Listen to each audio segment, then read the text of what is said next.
ನಮಸ್ಕಾರ ವೀಕ್ಷಕರೇ. ಇವತ್ತು ನಾನು ಮತ್ತೊಂದು ಹೊಸ ರೆಸಿಪಿಯೊಂದಿಗೆ ನಿಮ್ಮ ಮುಂದೆ ಬಂದಿದ್ದೀನಿ. ಇವತ್ತು ನಾನು ಉತ್ತರ ಕರ್ನಾಟಕ ಸ್ಪೆಷಲ್ ರೆಸಿಪಿಯಾಗಿರುವಂತಹ ಜೋಳದ ವಡೆನ ಹೇಗೆ ಮಾಡೋದು ಅಂತ ತೋರಿಸ್ಕೊಡ್ತಾ ಇದ್ದೀನಿ. ಈ ಜೋಳದ ವಡೆ ಉತ್ತರ ಕರ್ನಾಟಕದಲ್ಲಿ ಸ್ಪೆಷಲ್ಲಾಗಿ ಎಲ್ಲರ ಮನೆಯಲ್ಲೂ ಮಾಡ್ತಾರೆ.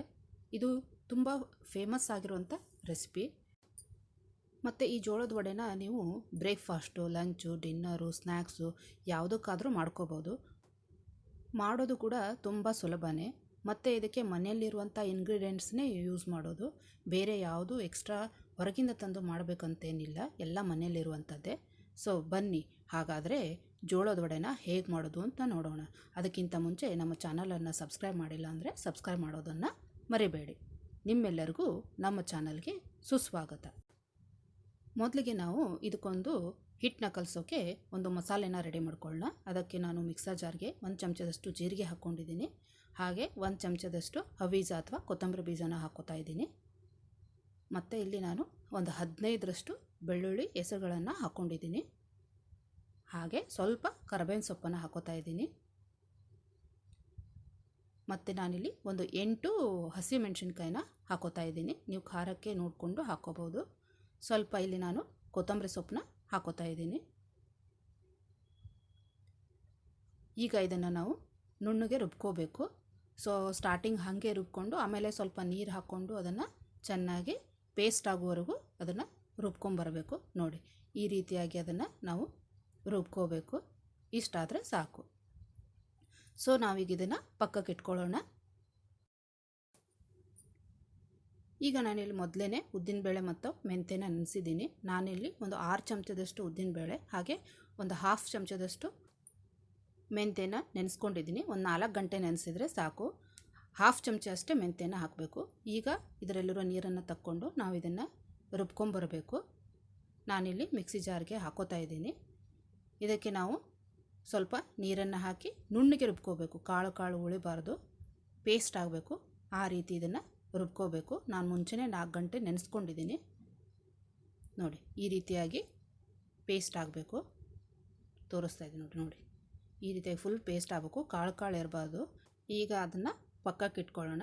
ಈಗ ನಾನಿಲ್ಲಿ ಒಂದು ಬೌಲ್ಗೆ 2 ಕಪ್ನಷ್ಟು ಜೋಳದ ಹಿಟ್ಟನ್ನ ಹಾಕೋತಾ ಇದ್ದೀನಿ. ಇಲ್ಲಿ ಅಳತೆಗೆ ಒಂದೇ ಕಪ್ನ ಬಳಸಿ. ಸೊ ನಾನಿಲ್ಲಿ 2 ಕಪ್ನಷ್ಟು ಜೋಳದ ಹಿಟ್ಟನ್ನ ಹಾಕ್ಕೊಂಡಿದ್ದೀನಿ. ಹಾಗೆ ಅದೇ ಕಪ್ನಲ್ಲಿ ನಾನಿಲ್ಲಿ 2 ಕಪ್ನಷ್ಟು ಗೋಧಿ ಹಿಟ್ಟನ್ನ ಹಾಕೋತಾ ಇದ್ದೀನಿ. ಈಗ ಗೋಧಿ ಹಿಟ್ಟನ್ನ ಹಾಕ್ಕೊಂಡಿದ್ದೀನಿ ನಾನು.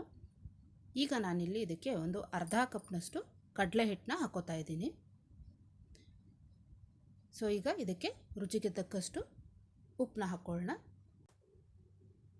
ಇಲ್ಲಿ ಉತ್ತರ ಕರ್ನಾಟಕದಲ್ಲಿ ಮೊದಲೇ ಇದನ್ನೆಲ್ಲ ಕಾಳುಗಳನ್ನು ಬೀಸಿ ಅದನ್ನು ಹಿಟ್ಟನ್ನ ರೆಡಿ ಮಾಡ್ಕೊಂಡಿರ್ತಾರೆ. ಆದರೆ ನಮಗೆ ಇನ್ಸ್ಟೆಂಟಾಗಿ ಹೇಗೆ ಮಾಡ್ಕೊಳ್ಳೋದು ಅಂತ ತೋರಿಸ್ತಾ ಇದ್ದೀನಿ. ಹಾಗೆ ಒಂದು 1/4 ಚಮಚದಷ್ಟು ಅರಿಶಿನ ಪುಡಿನ ಹಾಕ್ಕೊಂಡಿದ್ದೀನಿ. ಈಗ ಇದನ್ನು ನಾವು ಒಂದು ಸತಿ ಚೆನ್ನಾಗಿ ಕಲಿಸ್ಕೊಂಬಿಡೋಣ. ಸೊ ಒಬ್ಬೊಬ್ಬರು ಇದನ್ನು ಒಂದೊಂದು ರೀತಿ ಮಾಡ್ತಾರೆ. ಸೊ ಈಗ ನಾವೇನು ಮಾಡೋಣ, ಇದಕ್ಕೆ ಉದ್ದಿನಬೇಳೆನ ರುಬ್ಬಿರ್ತೀವಲ್ವ, ಆ ಪೇಸ್ಟ್ನ ಇದಕ್ಕೆ ಹಾಕ್ಕೊಳ್ಳೋಣ. ಈಗ ಮುಂಚೆನೇ ಹಿಟ್ಟು ರೆಡಿ ಮಾಡ್ಕೊಂಡಿದ್ರೆ ಮಾಡೋಕ್ಕೆ ಸುಲಭ. ಸೊ ಅವ್ರೇನು ಮಾಡ್ತಾರೆ, ಮುಂಚೆನೇ ಇದು ಬೇಳೆಗಳೆಲ್ಲ ಹಾಕಿ ಹಿಟ್ಟು, ಗೋಧಿ, ಜೋಳ ಇದೆಲ್ಲ ಹಾಕಿ ಒಮ್ಮೆಲೆ ಹಿಟ್ಟು ಬೇಯಿಸಿ ಇಟ್ಕೊಂಡ್ಬಿಡ್ತಾರೆ. ಅದನ್ನು ತೆಗಿಯೋದು, ಮಸಾಲೆ ಹಾಕೋದು, ಕಲಿಸೋದು ಅಷ್ಟೇ. ಈಗ ಇದಕ್ಕೆ ನಾವು ಒಂದು ಮಸಾಲೆನ ರುಬ್ಕೊಂಡಿರ್ತೀವಲ್ವ, ಅದನ್ನೆಲ್ಲ ಹಾಕ್ಕೊಳ್ಳೋಣ. ಹಾಕ್ಕೊಂಡ್ಬಿಟ್ಟು ಈಗ ಅದನ್ನು ಚೆನ್ನಾಗಿ ಮೊದಲು ಮಿಕ್ಸ್ ಮಾಡ್ಕೊಂಡ್ಬಿಡಬೇಕು. ಸೊ ಇದೆಲ್ಲ ಮಿಕ್ಸ್ ಮಾಡ್ಕೊಂಡ್ಮೇಲೆ ನಾವು ನೀರನ್ನು ನೋಡಿ ಹಾಕೋಬೇಕಾಗತ್ತೆ. ಸೊ ಫಸ್ಟು ಇದರಲ್ಲಿ ಎಷ್ಟಾಗುತ್ತೋ ಅಷ್ಟು ಚೆನ್ನಾಗಿ ಅದನ್ನು ಕಲಿಸ್ಕೊಂಬಿಡೋಣ. ನೋಡಿ, ಹೀಗೆ ಮೊದಲು ಚೆನ್ನಾಗಿ ಅದನ್ನೆಲ್ಲ ಹಿಟ್ಟನ್ನ ಕಲಿಸ್ಕೋಬೇಕು. ಈಗ ಬೇಕಾದರೆ ಈಗ ಇದಕ್ಕೆ ಸ್ವಲ್ಪ ನೀರನ್ನು ಹಾಕೋತಾ ಹೋಗೋಣ. ನಾನು ಮಸಾಲೆ ರುಬ್ಕೊಂಡಿರ್ತೀವಲ್ಲ ಆ ಜಾರ್ಗೆ ಸ್ವಲ್ಪ ನೀರು ಹಾಕೋತಾ ಇದ್ದೀನಿ. ನೀರನ್ನ ನೋಡಿ ಸ್ವಲ್ಪ ಸ್ವಲ್ಪನೇ ಹಾಕ್ಕೊಳ್ಳಿ, ಏಕೆಂದರೆ ಹಿಟ್ಟು ತುಂಬ ತೆಳುವಾದರೆ ತಟ್ಟಕ್ಕೆ ಬರಲ್ಲ. ಸೊ ಅದಕ್ಕೋಸ್ಕರ ಈಗ ಸ್ವಲ್ಪ ಸ್ವಲ್ಪನೇ ನೀರು ಹಾಕ್ಕೊಂಡು ಹಿಟ್ಟನ್ನ ಕಲಿಸ್ತಾ ಹೋಗೋಣ. ಸೊ ನಿಮಗೆ ಇನ್ಸ್ಟಂಟಾಗಿ ಬೇಕಂದರೆ ಈ ರೀತಿಯಾಗಿ ಮಾಡ್ಕೋಬೋದು. ಟೇಸ್ಟ್ಗೇನು ಡಿಫ್ರೆನ್ಸ್ ಇಲ್ಲ ವೀಕ್ಷಕರೇ. ಸೊ ಇದರಲ್ಲಿ ಒಂದೇ ಏನು ಅಂತಂದರೆ, ಅದನ್ನು ಹಿಟ್ಟು ರೆಡಿ ಮಾಡಿಟ್ಕೊಂಡಿದ್ರೆ ನೀವು ಎಲ್ಲ ಮಿಕ್ಸ್ ಮಾಡೇ ಇರುತ್ತಲ್ವ, ಸೊ ಮಸಾಲೆ ಹಾಕಿ ಕಲಿಸೋದಷ್ಟೇ. ಇದಾದರೆ ಎಲ್ಲ ಹಿಟ್ಟನ್ನು ಹಾಕ್ಕೊಂಡು ಕಲಿಸ್ಕೋಬೇಕು ಅಷ್ಟೇ. ಸೊ ನೋಡಿ, ಈಗ ಹಿಟ್ಟನ್ನು ಚೆನ್ನಾಗಿ ನಾದ್ಕೋಬೇಕು. ಸಾಫ್ಟ್ ಆಗಬೇಕು, ಅಲ್ಲಿವರೆಗೂ ಅದನ್ನು ಚೆನ್ನಾಗಿ ನಾದ್ಕೋಬೇಕು. ಸೊ ಈಗ ಆಗಿದೆ. ಈಗೇನು ಮಾಡೋಣ, ಒಂದು ಚಮಚದಷ್ಟು ಸ್ವಲ್ಪ ಎಣ್ಣೆನ ತೊಗೊಂಡ್ಬಿಟ್ಟು ಅದಕ್ಕೆ ಅಪ್ಲೈ ಮಾಡಿ ಇದನ್ನು ಮುಚ್ಚಿ ನಾವು ಮಾರನೇ ದಿವಸ ಮಾಡಬೇಕು ಅಂದರೆ ಹಿಂದಿನ ದಿವಸನೇ ಇದನ್ನು ರಾತ್ರಿ ಕಲಸಿಟ್ಬಿಡಬೇಕು. ಇಲ್ಲಪ್ಪ ನಮಗೆ ಇನ್ಸ್ಟಂಟಾಗಿ ಬೇಕು ಅಂದರೆ 1 ಗಂಟೆನಾದರೂ ನೀವು ಕಲಿಸ್ಬಿಟ್ಟು ಇಟ್ಟು ಆಮೇಲೆ ಮಾಡ್ಕೋಬೋದು. ನೋಡಿ ಈಗ ನಾನು ಮಾರನೇ ದಿವಸ ಇದನ್ನು ಮಾಡ್ತಾಯಿದ್ದೀನಿ. ಸೊ ಹಿಟ್ಟು ಈ ರೀತಿಯಾಗಿರುತ್ತೆ. ಅದಕ್ಕೋಸ್ಕರ ನಾವು ಇದನ್ನು ಚೆನ್ನಾಗಿ ಒಂದು ಸತಿ ಕಲಿಸ್ಕೋಬೇಕು. ನೋಡಿ ಈಗ ಕಲಿಸ್ಕೊಂಡಿದ್ದಾಗಿದೆ. ಈಗೇನು ಮಾಡೋಣ, ಸ್ವಲ್ಪ ಎಣ್ಣೆನ ತೊಗೊಂಡ್ಬಿಟ್ಟು ನಾವು ಅದನ್ನು ಸ್ವಲ್ಪ ಹಿಟ್ಟನ್ನು ಚೆನ್ನಾಗಿ ನಾದ್ಕೋಬೇಕು. ನೋಡಿ ಈ ರೀತಿಯಾಗಿ ನಮ್ಮದು ಗ್ಯಾಸ್ ಕಟ್ಟಿ ಇರುತ್ತಲ್ವ, ಅದಕ್ಕೆ ಸ್ವಲ್ಪ ಕ್ಲೀನ್ ಮಾಡಿಬಿಟ್ಟು ಎಣ್ಣೆ ಹಚ್ಕೊಂಡು ಸ್ವಲ್ಪ ಈ ರೀತಿ ನಾದ್ಕೋಬೇಕು. ಇಲ್ಲ ಅಂದರೆ ನಿಮ್ಮ ಕಡೆ ದೊಡ್ಡ ಪ್ಲೇಟ್ ಇದ್ದರೆ ಅದರಲ್ಲೂ ಮಾಡ್ಕೋಬೋದು. ಈಗ ಸ್ವಲ್ಪ ಹಿಟ್ಟನ್ನ ತೊಗೊಂಡ್ಬಿಟ್ಟು ಈ ರೀತಿ ಎಣ್ಣೆ ಪಾಕೆಟ್ ಇರುತ್ತಲ್ವ, ಅಡುಗೆ ಎಣ್ಣೆದು, ಅದಕ್ಕೆ ಸ್ವಲ್ಪ ಎಣ್ಣೆನ ಹಚ್ಚಿಬಿಟ್ಟು ಮೇಲೆ ಸ್ವಲ್ಪ ಎಳ್ಳನ್ನ ಹೀಗೆ ಹಾಕಿ ಅದನ್ನು ಒತ್ಬಿಟ್ಟು ಈಗ ಕೈಯಿಂದ ಅದನ್ನು ತಟ್ತಾ ಹೋಗಬೇಕು. ನೀವು ಬೇಕಂದರೆ ಚಪಾತಿ ಲಟ್ಟಿಸ್ತೀರಲ್ವ, ಆ ಥರನೂ ಲಟ್ಟಿಸ್ಬಿಟ್ಟು ಒಂದೇನಾದರೂ ಬಟ್ಲು ಅಥವಾ ಒಂದು ಡಬ್ಬದ್ದು ಮುಚ್ಚಳ ಇರುತ್ತಲ್ಲ ಅದನ್ನು ತೊಗೊಂಡು ಕಟ್ನು ಮಾಡ್ಕೋಬೋದು. ಆದರೆ ಲಟ್ಟಿಸ್ಬೇಕಾದ್ರೆ ಸ್ವಲ್ಪ ದಪ್ಪನೇ ಲಟ್ಟಿಸ್ಕೊಳ್ಳಿ, ಅಂದರೆ ಅದು ಚೆನ್ನಾಗಿ ಉಬ್ಬುತ್ತೆ.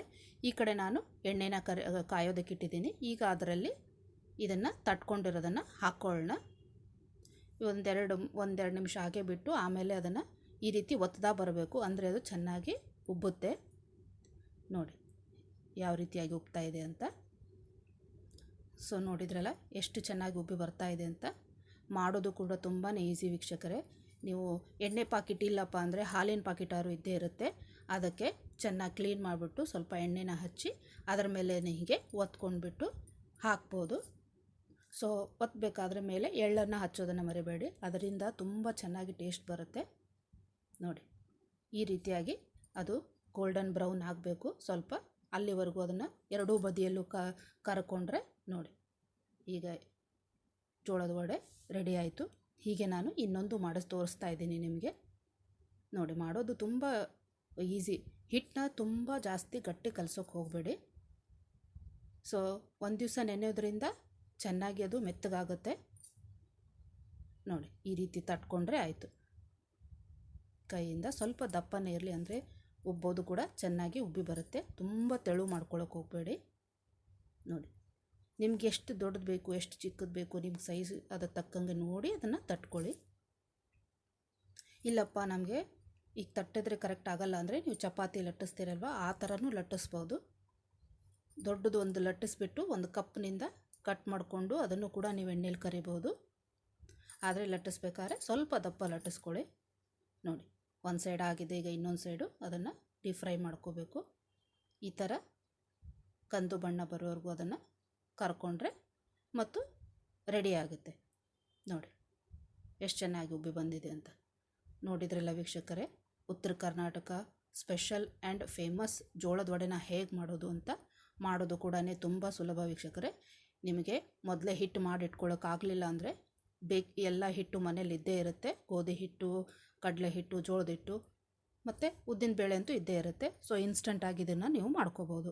ಹಿಂದಿನ ದಿವಸ ರಾತ್ರಿ ನೀವು ಕಲಸಿಟ್ಬಿಟ್ರೆ ಮುಂಜಾನೆ ಬ್ರೇಕ್ಫಾಸ್ಟು ಮಾಡ್ಬೋದು, ಲಂಚ್ ಮಾಡ್ಬೋದು. ಅಥವಾ ಇಲ್ಲಪ್ಪ ನಮಗೆ ಈಗ ಇನ್ಸ್ಟಂಟಾಗಿ ಮಾಡ್ಕೊಳ್ಳೇಬೇಕು ಅಂತಂದರೆ 1 ತಾಸಾದರೂ ಅದನ್ನು ನೆನೆಯೋಕೆ ಬಿಡಿ, ಅಂದರೆ ಚೆನ್ನಾಗಾಗುತ್ತೆ. ನೋಡಿ ಒಂದು ಕಟ್ ಮಾಡಿ ತೋರಿಸ್ತಾ ಇದ್ದೀನಿ. ಒಳಗಡೆ ನೋಡಿ ಎಷ್ಟು ಚೆನ್ನಾಗಿ ಉಬ್ಬಿ ಬಂದಿದೆ ಅಂತ. ನೋಡಿದ್ರಲ್ಲ ಎಷ್ಟು ಚೆನ್ನಾಗಿ ಉಬ್ಬಿ ಬಂದಿದೆ ಅಂತ. ತಿನ್ನೋದಕ್ಕೂ ಕೂಡ ಅಷ್ಟೇ ಟೇಸ್ಟಿಯಾಗಿರುತ್ತೆ. ಇದರ ಜೊತೆ ನೀವು ಮೊಸರನ್ನಾದರೂ ಉಪಯೋಗಿಸ್ಕೋಬೋದು, ಇಲ್ಲ ಅಂದರೆ ಕಾಯಿ ಚಟ್ನಿನಾದರೂ ಮಾಡಿಕೊಂಡು ಉಪಯೋಗಿಸ್ಕೋಬೋದು. ಯಾಕಂದರೆ ಇದರಲ್ಲಿ ಆಲ್ರೆಡಿ ಮಸಾಲೆ ಇರೋದರಿಂದ ನಿಮಗೇನೂ ಬೇಕಾಗಲ್ಲ. ಅಂದರೂ ಬೇಕು ಅಂದರೆ ನೀವು ಕಾಯಿ ಚಟ್ನಿನ ಮಾಡ್ಕೋಬೋದು.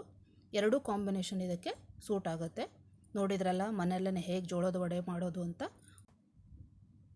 ಈ ರೆಸಿಪಿ ನಿಮಗೆ ಇಷ್ಟ ಆಗಿದ್ದರೆ ಲೈಕ್ ಮಾಡಿ, ಹಾಗೆ ನಮ್ಮ ಚಾನಲನ್ನು ಸಬ್ಸ್ಕ್ರೈಬ್ ಮಾಡೋದನ್ನು ಮರಿಬೇಡಿ. ಮತ್ತೊಂದು ಹೊಸ ರೆಸಿಪಿಯೊಂದಿಗೆ ಮತ್ತೆ ನಾನು ನಿಮ್ಮನ್ನು ಭೇಟಿಯಾಗ್ತೀನಿ. ಅಲ್ಲಿವರೆಗೂ ಎಲ್ಲರಿಗೂ ಧನ್ಯವಾದಗಳು. Thank you for watching.